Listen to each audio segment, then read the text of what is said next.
Alright, everybody wants to know our opinions on WrestleMania, and we predicted that it was going to be bad, and I mean, you know, I'll give it, it's okay. It wasn't bad. It was good for a normal WWE pay-per-view. It was better than what they mostly produced lately, but it's not WrestleMania.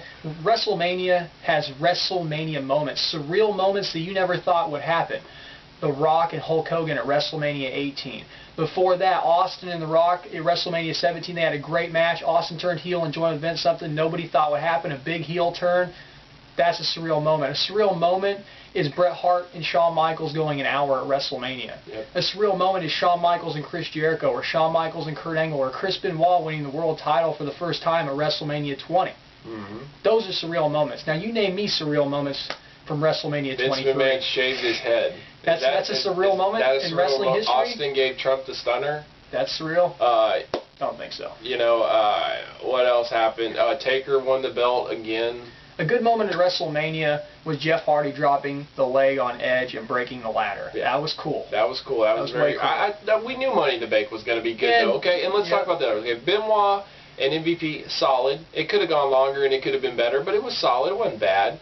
Batista, Taker was solid. But let me talk about this, okay? First of all, Taker carried most of that match, and everybody's so shocked that Batista had a decent match. But the thing is, though, is that you're actually saying that this was the best match on the card. Yeah. You want to know why you say that?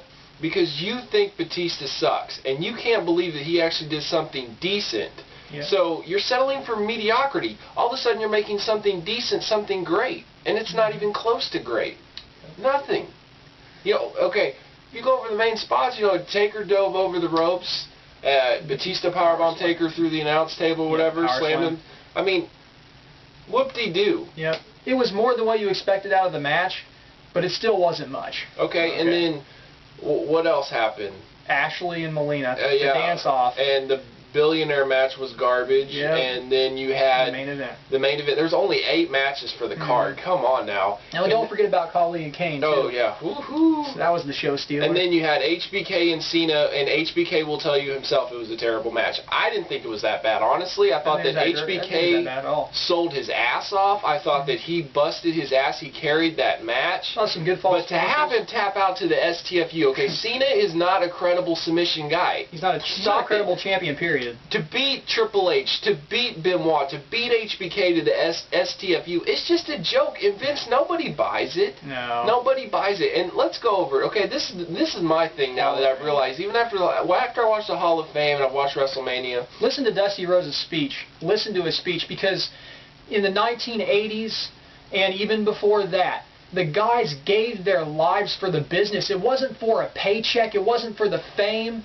It was because they loved wrestling. But I mean, even in the 90s, even 2000s, you had guys that left a legacy. They left a legacy. And when Triple H was mentioned and Dusty Rhodes said, "We're going to miss you," and he cried, you could feel the passion and you could feel the greatness of Triple H for what he has left to the business.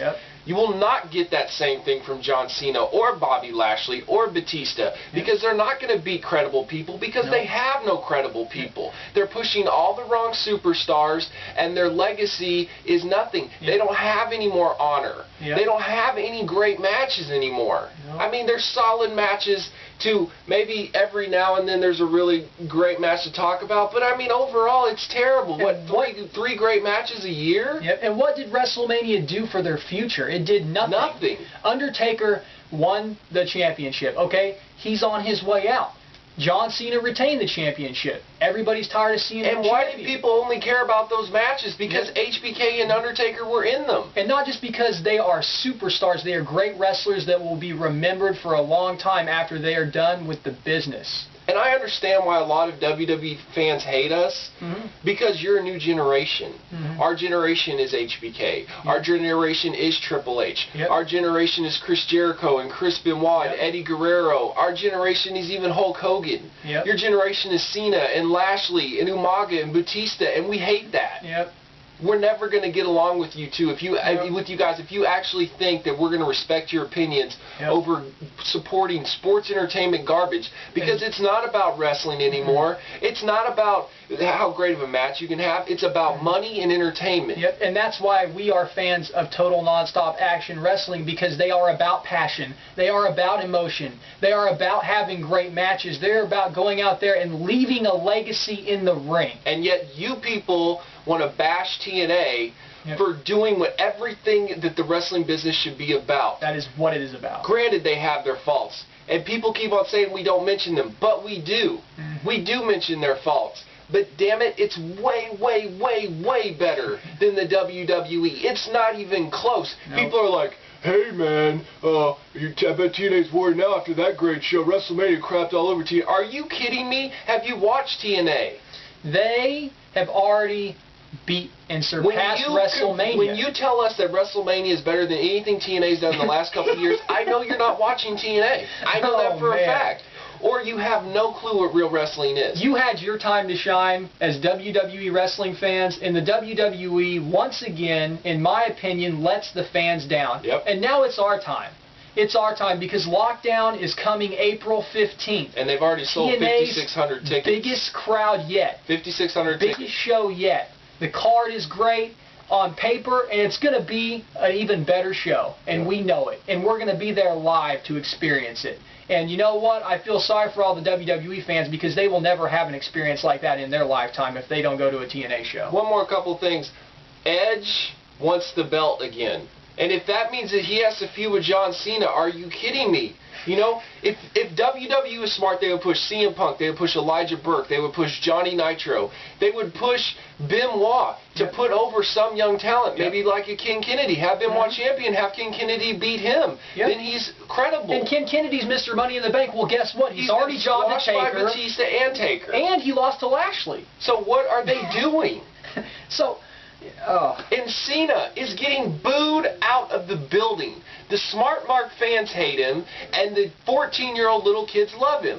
Now, if you want to choose the 14-year-old little kids who have their parents pay for their cable bill, or have the Smart Mark fans who bleed wrestling and love wrestling and will support it no matter what, but see, that's what pisses me off about you, Vince.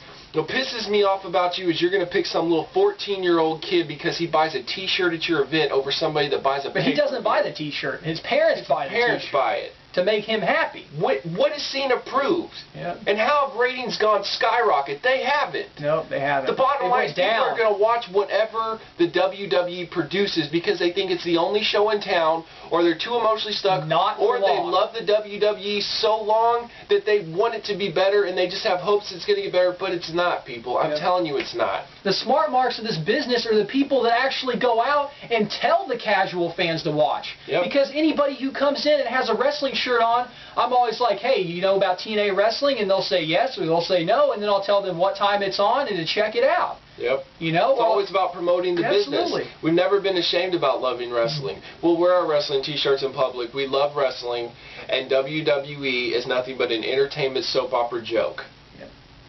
And maybe, just maybe, you might get a great match out of them. Maybe 3 times a year, maybe 4.